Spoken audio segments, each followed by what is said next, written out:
मूसा नबी कय मालिक आमी तो तुर पाहाड़े एसे तुम्हार साथे कथा बोली किन्तु এই উম্মত কোথায় গিয়া কথা কইব কোন পাহাড়ে গিয়া কথা কইব আল্লাহ কয় না না না এরা পাহাড়ে যায় কথা বলবে না এরা যখনই নামাজে দাঁড়াবে তখনই আমি আল্লাহর সাথে কথা বলবে মুসাল্লি ইউনাজি রাব্বাহ মুসাল্লি ইউনাজি রাব্বাহ এজন্যই নবীজি বলেছেন নামাজি আল্লাহর সাথে কথা কয় নামাজি যখন আল্লাহর সাথে কথা কয় তখন আল্লাহর মাঝে আর নামাজির মাঝখানে কোনো পর্দা থাকে না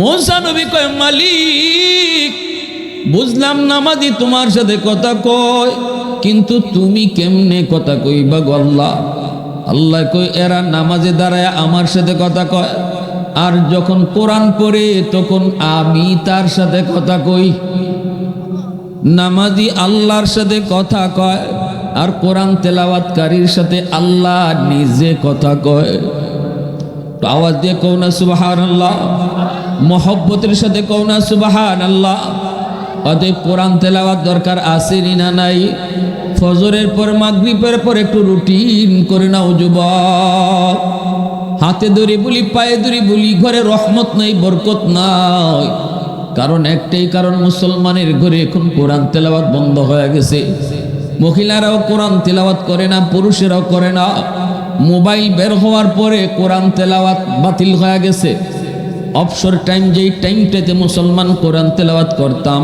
এই টাইমটা আমরা এখন মোবাইলে ব্যস্ত ঠিক কিনা জোরে কর এজন্য রে যুবক হাতে ধরে বলি পায়ে ধরে বলি দিনে একবার অন্তত ঘরে কোরআন তেলাওয়াতের আমল চালু করো আমি অমুক টাইমে আমি অমুক দিন তুমি অমুক দিন তুমি অমুক দিন ঘরের সদস্যদেরকে নিয়ে বসে যাও দিনে একবার যেন আমার ঘরে কোরআন তেলাওয়াত হয় এই রুটিনটা যদি তুমি ঘরের ভিতরে চালু করতে পারো খোদার কসম তাবিজ পড়া লাগবে না পানি পড়া লাগবে না কোনো কবিরাজের কাছে দৌড়তে হবে না এই ঘরের মধ্যে অটো আল্লাহ রহমত নাজিল হবে ওয়া নুনাজ্জিলু মিনাল কুরআন মা হুয়া শিফাউন ওয়া রাহমা ওয়ারহমাতুল লিল মুমিনিন আল্লাহ নিজে বলেছে কোরআন হলো রহমত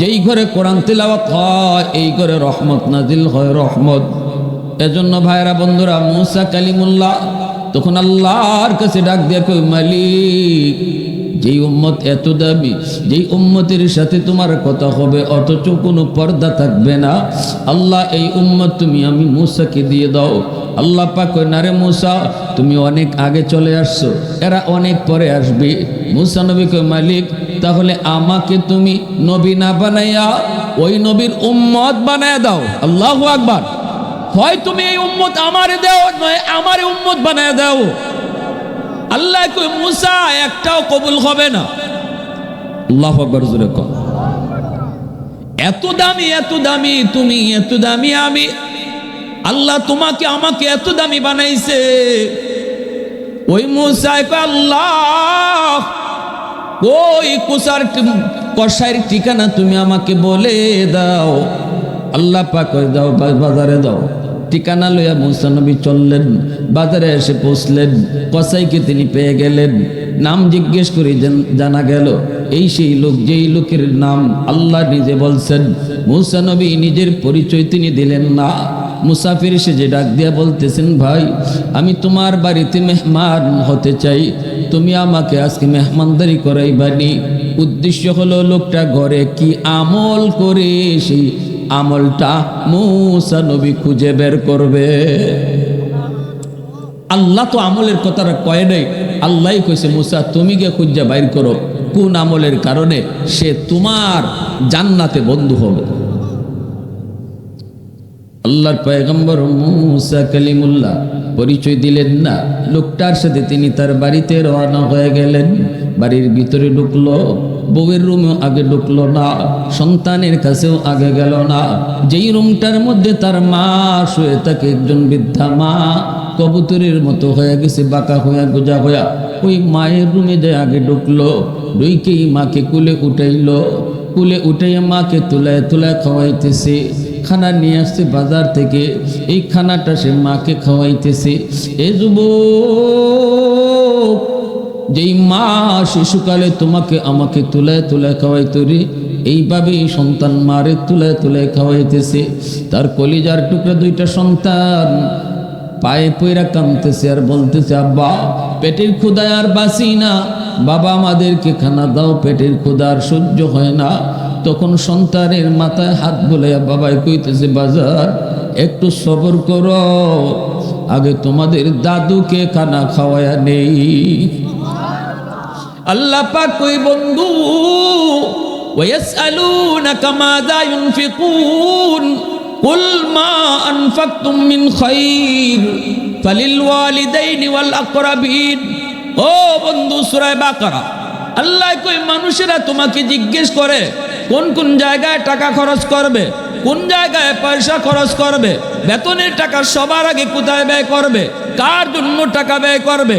বন্ধু, জবাব তুমি দিও না, জবাব আমি আল্লাহ দিতেছি। আল্লাহু আকবার, জোরে কও।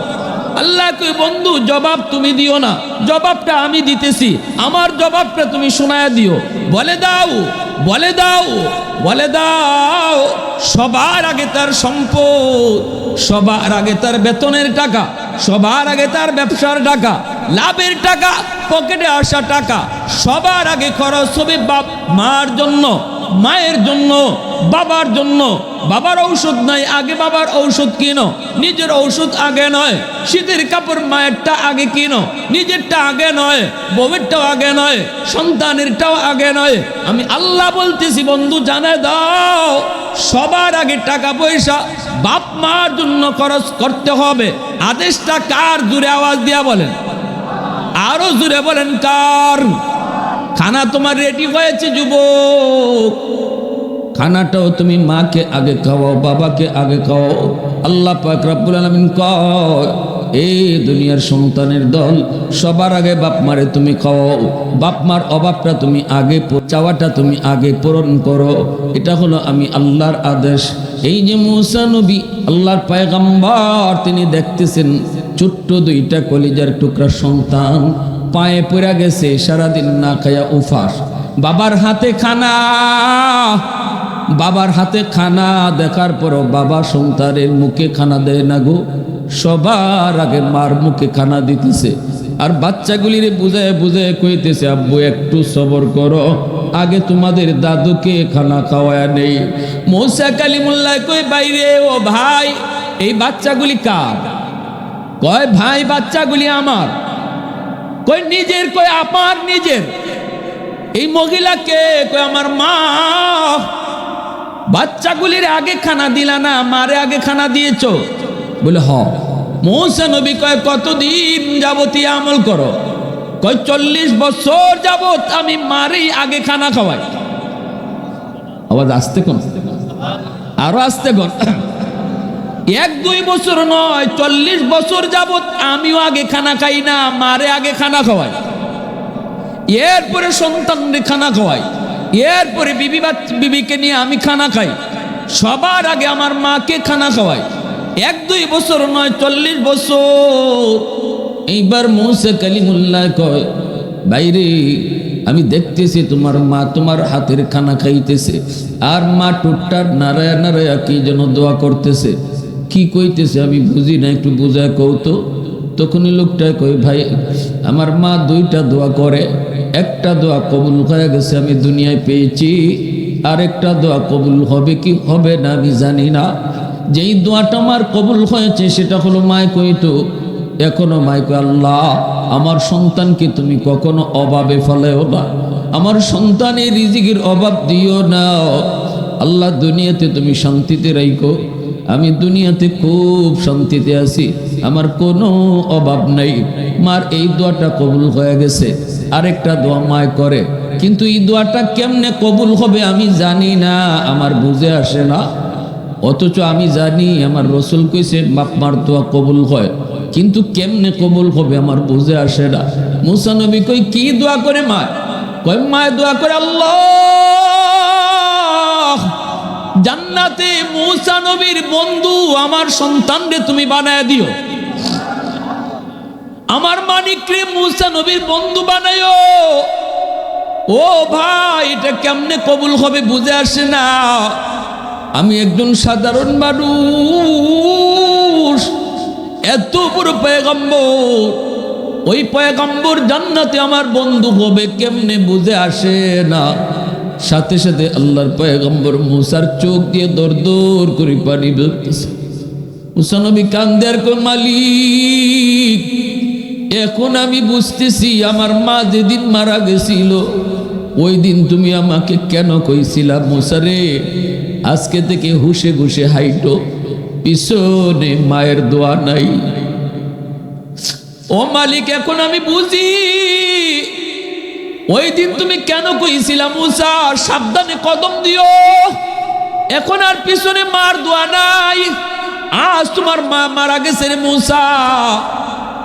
আল্লাহ সাথে সাথে লোকটারে বুকের মধ্যে নিয়ে জড়ায় দইয়া মূসা নবী কান্দে আর কয়, ভাই বুকে আয়, তোমার মার এই দোয়াটাও আল্লাহ কবুল করে নিছে রে ভাই।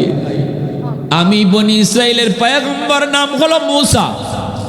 আমি আল্লাহর কাছে আবদার করেছিলাম, মালিক জান্নাতি বন্ধু কেডা হবে দেখাও। আল্লাহ তোমার ঠিকানায় পাঠায় দিছে। আমি বলেছিলাম কোন আমলের কারণে, আল্লাহ কই তুমি খুঁজে গিয়ে বের করো। আমি পায়ে গেছি ওই আমল, যেই আমলের কারণে তুমি জান্নাতে আমার বন্ধু হবে।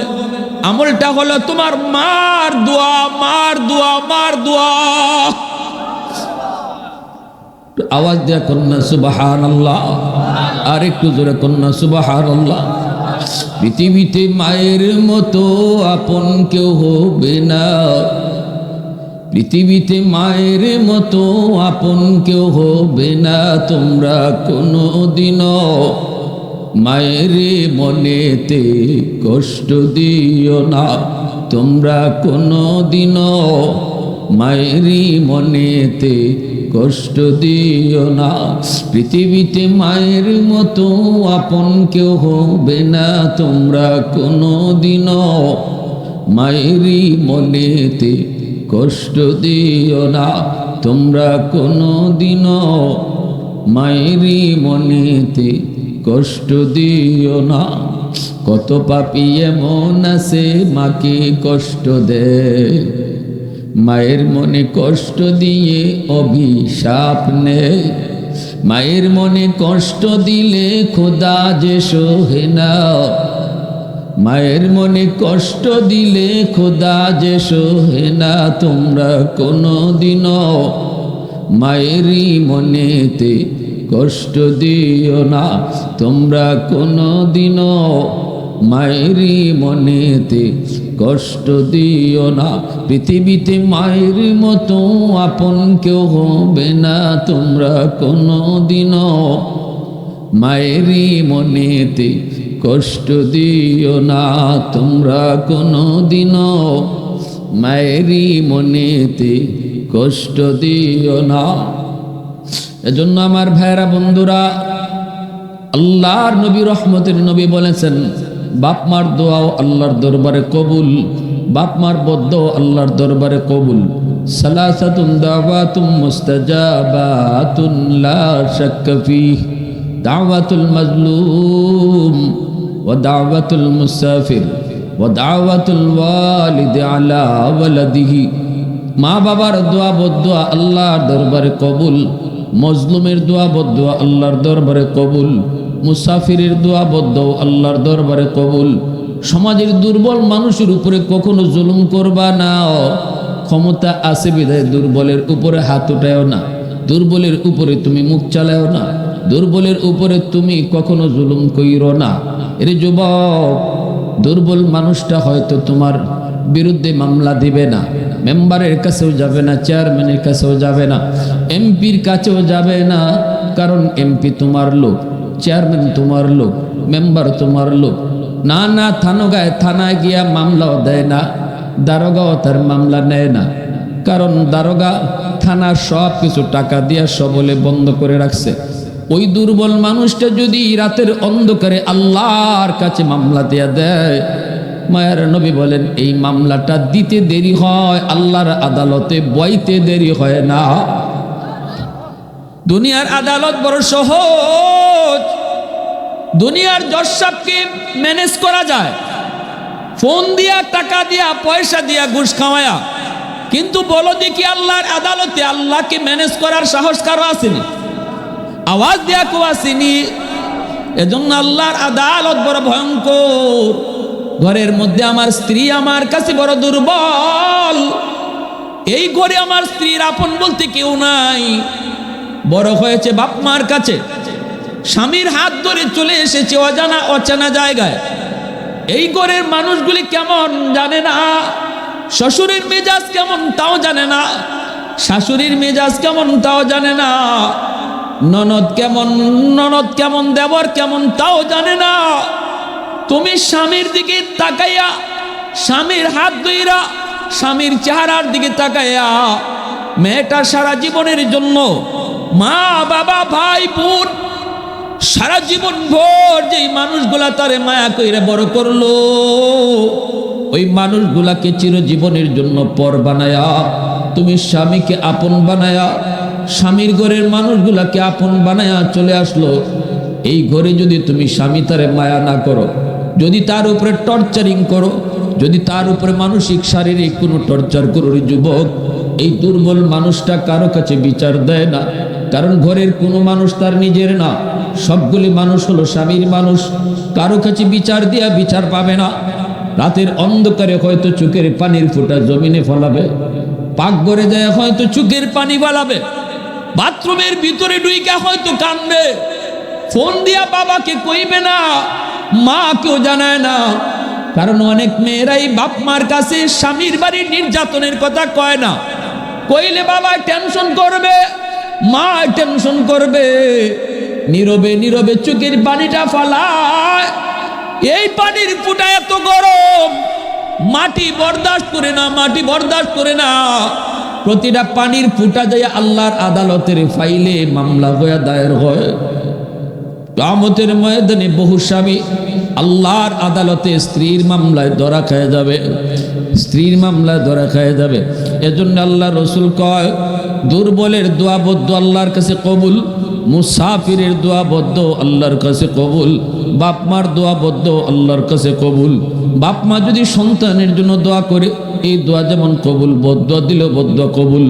মা দেখতেছে রশি দিয়া দুয়েল পাখিটারে বাইন্দা রাখছে, কেডায় জানে না। মায় কয় হায় হায়, এই পাখিটা এত এত লাফায়, যাইতে পারে না, হায় রে, মনে হয় বাচ্চাগুলি কান্না করে, এই পাখিটারে কে এইভাবে বাইন্দা রাখলো। মা তাকায়া থাকতে থাকতে দেখে বারবার চেষ্টা করার কারণে পাখিটার পা ভেঙে গেছে। মা সাথে সাথে কয়, মালিক, যেই পাখিটার পা ভাঙছে তুমি তার পা ভাঙে দিও। মা জানে না এই পাখিটা বাইন্দা রাখছে তার ছেলে। বলা মাত্রই ছেলেটা ছিল একটু দূরে, সাথে সাথে ছেলেটা আসার খাইয়া অ্যাক্সিডেন্ট করে নিজের পাটা ভেঙে যায়। এই পা ভাঙ্গা নিয়ে মানুষজন ঘরে যখন দৌড়ায় তারে নিয়ে আসে, মা কই বাবা কি হয়েছে? কই তোমার ছেলে পইরা পা ভেঙে ফেলছে। ছেলে কই আম্মা আমি পা ভেঙে ফেলছি। মা কই বাজান রে, তুই পা ভাঙছো না, আমি মা তোর পা ভেঙে দিছি। আমি জানি না এই পাখিটা তুই বান্ধা রাখছো, আমি বদুয়া দিছিলাম আল্লাহ যে এই পাখিটারে বান্ধা পাখিটার পা ভাঙলো তার পা ভাঙে দিও।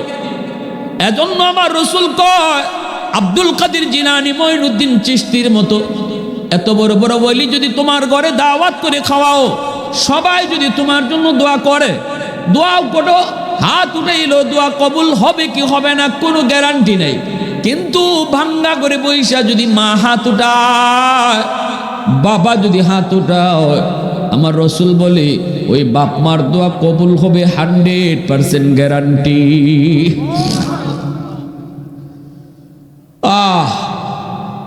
এই জমিনে বহু আল্লাহর ওলি বাপ মার দোয়া পাইয়া ওলি হইছেন।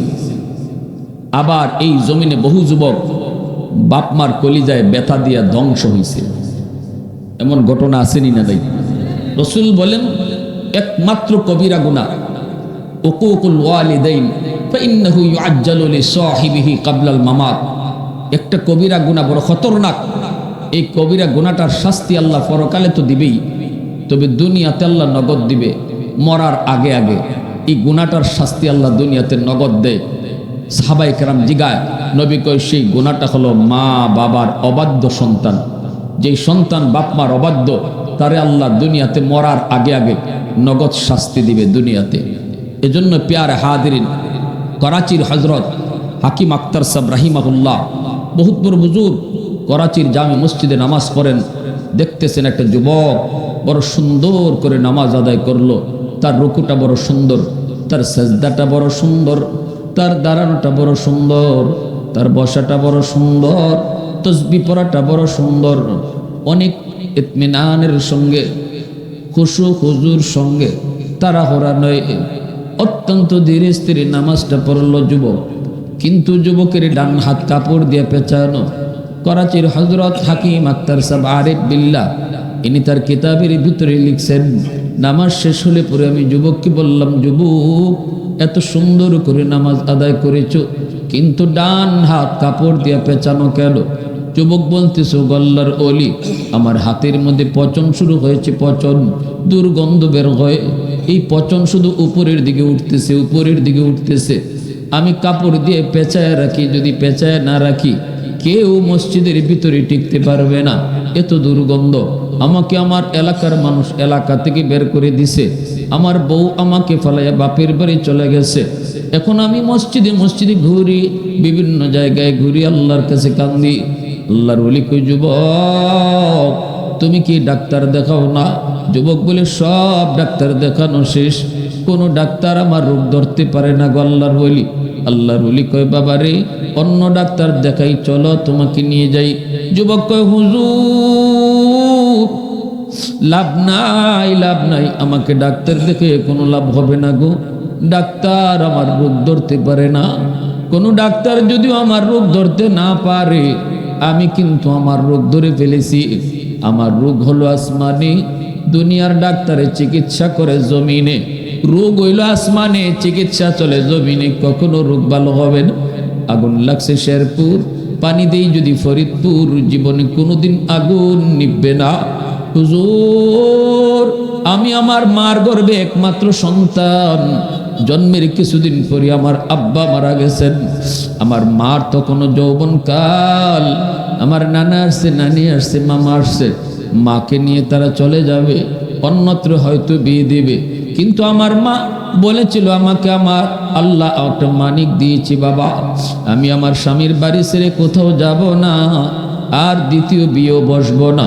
আল্লাহ আমাকে একটা সন্তান দিয়েছে, এই সন্তানের চেহারা দেখা জীবন যৌবন সব আমি কাটায় দিব। আমার সন্তান আমার সব। এই বইলা মা যায় নাই, সব ছেড়ে দিছে, মা আমাকে ছাড়তে পারে নেই। আমি আস্তে আস্তে বড় হলাম। আমি যখন স্কুলে গেলাম, কলেজে পড়লাম, মা কষ্ট করে করে মানুষের বাড়িতে কাম কাজ কইরা, আত্মীয় স্বজনের কাছ থেকে ধার কইরা, ঋণ কইরা আমাকে পড়ালেখার খরচ করাইতেছে। কলেজে গেলাম, ভার্সিটিতে গেলাম, সুন্দরী একটা মেয়ের সাথে আমার পরিচয় হয়ে গেল, বড় লোকের মেয়ে। এই মেয়েটাকে বিয়ে কইরা আমি গ্রামে নিয়ে আসছি। আমার মা কই, বাজান বিয়ে তো করছো, কিন্তু মারে একটু কইলি না রে, ধনীর মেয়ে, আমি গরিব মাকে কেমনে মা কইয়া ডাকবে?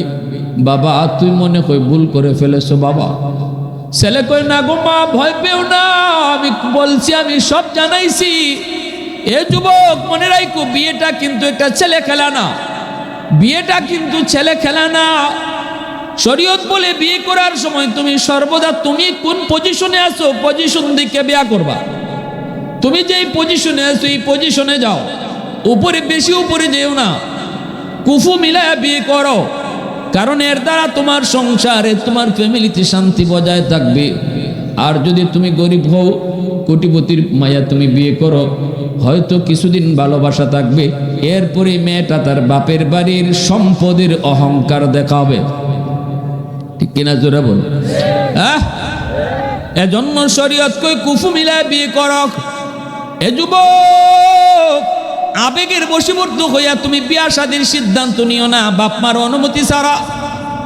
মা বাবার সিদ্ধান্ত, বাপ মার অনুমতি নিয়ে তুমি বিয়ে শাদীর দিকে আগাও। কারণ বিয়েটা একদিনের 2 দিনের বিষয় নয়, বিয়েটা হলো সে লাইফ পার্টনার, তার দ্বারা সে হবে তোমার সন্তানের মা। ঠিক না জোরে কও? সে তোমার বউ খালি না, বউ তো কয়দিন, এরপরেই তার পরিচয় হবে সে তোমার সন্তানের মা। আমার সন্তানের মা আমি কাকে বানাইতেছি এটা আমার দেখার বিষয়। কারে বানাইতেছি? যে আউলা কৃষি হইয়া ঘুরে, তারে যে নামাজ পড়ে না, রোজা নাই, কালাম নাই, পরপুরুষের সাথে বিয়ার আগে গল্প করত, আড্ডা দিত, বিভিন্ন জায়গায় অনুষ্ঠানে যাইতো, হ্যাঁ পিকনিকে যাইতো, এরম একজনকে নিয়ে আসলাম, আমি তো আনলাম বউ মনে কইরা, কিছুদিন পরে তো আর সে বউ না, সে তো আমার সন্তানের মা হতে যাচ্ছে। মা যদি দিনদার হয়, অটো সন্তান দিনদার হয়, মার আসরটা সন্তানের উপরে বেশি পড়ে। মা যদি নামাজি হয়, সন্তান নামাজি হয়, কারণ সন্তান মার টাচে বেশি থাকে, বাবার চেয়ে মাকে বেশি টাইম পায়। পেটে আসিল তাও মায়ের পেটে, মার যত আমল সব পেটের সন্তানের উপরে আসর করছে। দুধ খাইছে তাও মায়ের দুধ খাইছে, মা যা করছে, যা শুনছে, যা বলছে, সব কথার আসর দুধের বাচ্চার উপরেও যায় পড়ছে। ঘরের ভিতরে সন্তান ছিল, বাবা তো ছিল দোকানে, বাবা ছিল অফিসে, বাবারে কতক্ষণ দেখছে আর ছেলে, বাবাকে কতক্ষণ দেখছে আমার বাচ্চাটায় বেশিরভাগ দেখছে মারে। মা যদি নামাজ পড়ে, এই নামাজের আসর সন্তানের দেমাগে রেকর্ড হয়ে থাকে। মা যদি কোরআন পড়ে, কোরআন তেলাওয়াতের আওয়াজ তার মেমোরিতে রেকর্ড হয়ে থাকে। আর যদি মা বেপরদায় চলে, পর পুরুষের সাথে কথা কয়, ওই বেপরদার সিনটাও তার চোখের ভিতরে রেকর্ড হয়ে থাকবে। এই সন্তান বড় হইলে পড়ো এও বেপরদায় চলার চেষ্টা করবে। মা যদি পর্দার ভিতরে থাকে, সন্তান পর্দা দেখতে দেখা নিজেও পর্দা করা শিখবে। এজন্যই হাসরের মাঠে আল্লাহ বাবাকে যদি একটা প্রশ্ন করে সন্তানের ব্যাপারে, মাকে 2টা প্রশ্ন করবে। আল মারআতু রাইয়াতুন আলা বাইতি যাওজিহা ওয়া ওয়ালাদিহি। রাসূল বলেন, আল্লাহ জিজ্ঞেস করবো আলাদাভাবে প্রত্যেকটা মেয়েকে, প্রত্যেকটা মহিলাকে, তোমার সন্তানের ব্যাপারে জবাব দাও। সন্তানকে কি শিখাইছো, সন্তানকে কি দেখাইছো, সন্তানকে কি শুনাইছো। নিজেও টেলিভিশন দেখছো, নিজেও নাটক দেখছো, বাচ্চাটার লইয়া নাটক দেখছো, দুধ খাওয়াইতেছো, তখনও তুমি গান শুনতেছো। গান যেমন তুমি দেখতেছো, বাচ্চাটারও দেখাইতেছো। তুমি মনে করতেছো বাচ্চাটা বুঝে না, কিন্তু আমার রসুল বলে বাচ্চা 100% বুঝে। দুধের সাথে গানও যায় ঢুকতেছে। আর যদি তিলাওয়াত করতা, দুধের সাথে তিলাওয়াতও যায় ঢুকতো, ঠিক কিনা? এজন্য মঈনুদ্দিন চিশতি রহমতুল্লাহ আলাইহির মা কইছিল, বাবা মঈনুদ্দিন, প্রথম দেখায় 90,000 হিন্দু কালেমা পড়ে মুসলমান হয়েছে, এটা তোমার কোনো ক্রেডিট না বাবা, এটা আমি মার ক্রেডিট। কারণ আমি মা জীবনে কোনোদিন তোমার অজু সারা দুধ খাওয়াইনি। সুবহানাল্লাহ জোরে কম। এজন্য আমার ভাইয়েরা বলতেছিলাম, ওই যুবক মা অসুবিধা নাই, মা বড় লোকের মাইয়া হইলে কি হবে, আমি সব বুঝাই আনছি। মা করে, বাবা কাম তো কইরা ফেলাইছো, ওখন আর কি করার, ঠিক আছে। কয়েকদিন পরে মা যা ভাবছিল তাই হয়েছে।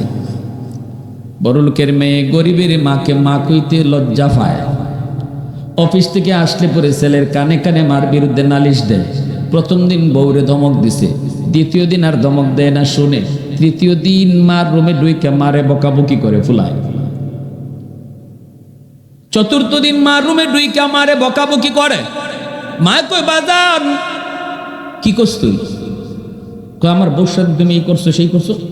তুই বোর কথা শুনে আইসো আমার গালি দিতে, তোর বউর সাথে আমি কথাই কই নাই।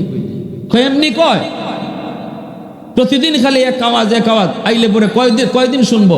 এরকম করতে করতে প্রতিদিন 5 দিন 6 দিন 7 দিনের দিন আইসা মার গায়ে হাত উঠে ফেলছে। যেই মাত্র মার গায়ে হাত উঠেছে, মার চোখ থেকে দরদরায় পানি ঝরছে। মাই কানছে আর কই, বাজান রে, যে হাতটা দিয়ে তুই মারে মারছ, এই হাতটা মা চুমায়া চুমায়া বড় করছে।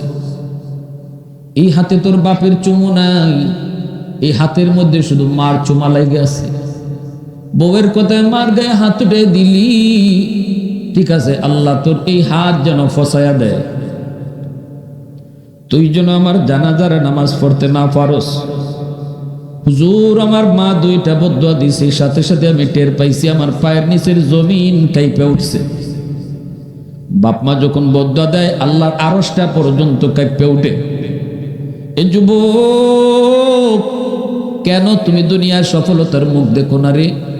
হুজুর একটু দোয়া করেন, তাবিজ পরা দিন, পানি পরা দিন। আমরা কই আগে তাবিজ পরা না, আগে পানি পরাও না, আগে দেখো লাইন কাটা কিনা পাওয়ার হাউস থেকে। পাওয়ার হাউস থেকে যদি লাইন কাটা থাকে, লাইন ওকে করো, তাহলে আল্লাহ জিন্দিগির বাতি আল্লাহ চালায়া দিবে।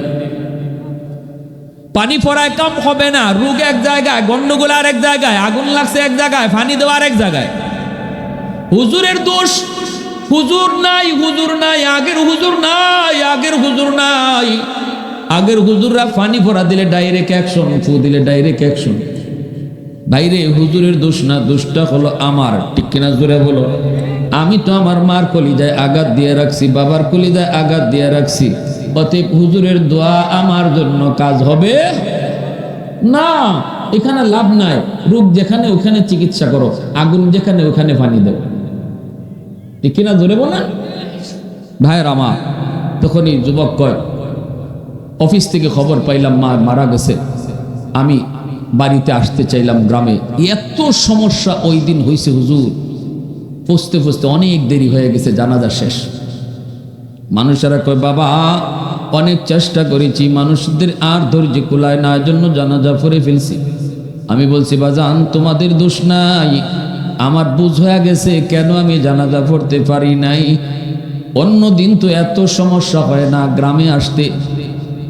হুজুর আমি বুঝে গেছি মার একটা বদদুয়া কবুল হয়ে গেছে, তুই আমার জানাজা যেন পড়তে না পারো। দ্বিতীয় বদদুয়াটা ছিল তোর হাত যেন পচা যায়। আমি অপেক্ষায় ছিলাম এই হাতের মধ্যেও ফুরা দেখা দিবে। দেখতে দেখতে আমার হাতে ফুরা দেখা দিল।